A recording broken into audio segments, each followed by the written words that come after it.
Тәңірі тағала рухты жаратып, денеге кір деп әмір етті.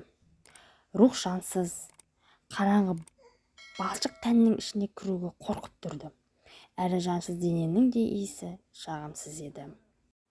Жебірейіл барлық періштеге құйқылжытып, 7 сазбен зікір айтуды бұйырды.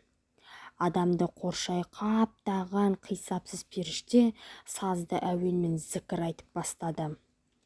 Рух саздың ырғағына ілесіп, тербеленгенде бір сәт өзін ұмытып, мастық халге түсті. Сол кезде Жебірейіл оны тәнге жайғастырып үлгерді. Жан адамның башпайынан бастап кірді.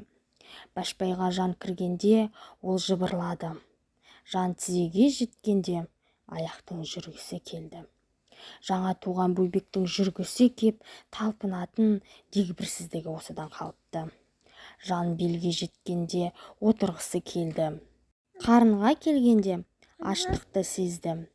Жүрекке жеткенде бойын үрей биледі. Кеудеге көтерілгенде бойын мақтан кернеді. Мойынға мінгенде жан-жағына қарағысы келді. Ауыздан әрі асқанда тілі жыбырлап сөйлеуді тіледі. Жан мұрыннан өтіп көзге келді.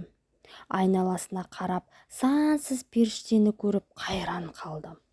Құлағына келгенде зікір, таспих, салауаттың әуенін естіді. Жан миға жеткенде алғаш рет өзінің дене мүшесіне зер салды.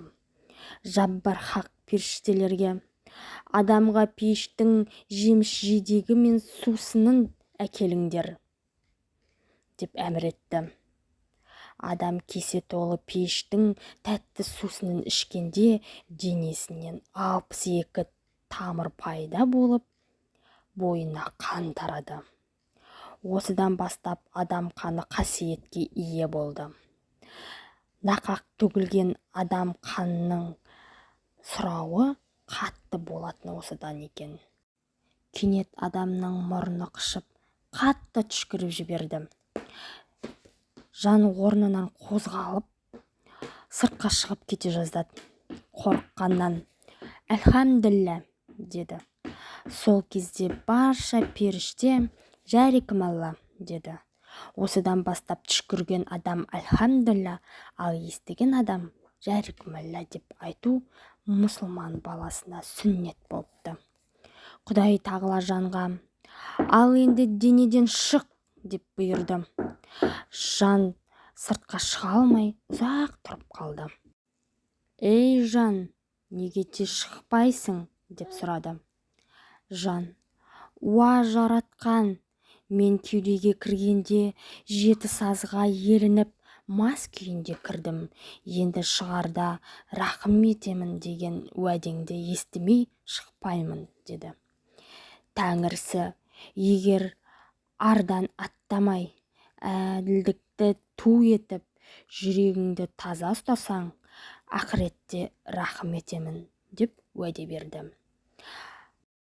Алланың уәдесін естіген соң шыбын жан денеден оңай шықты. Осыдан бастап күллі адам ұрпағына тумақ пен өлмек тағдырдың шын қазасы болып бекті.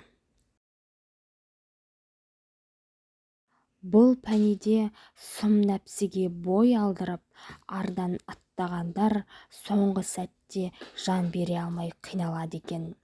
5 күн жалғанда ар-ұятқа бекем болған момындар қиналмай жан тапсыратын болыпты. Қымбатты оқырмандар, адамға жан кіріп, тұла бойына қан тараған соң барлық дене мүшесі өзінің артықшылығын айтып мақтаныпты. Келесі шығарылымда осы жайлы талқылайтын боламыз. Каналға тіркеліп кетіңіздер.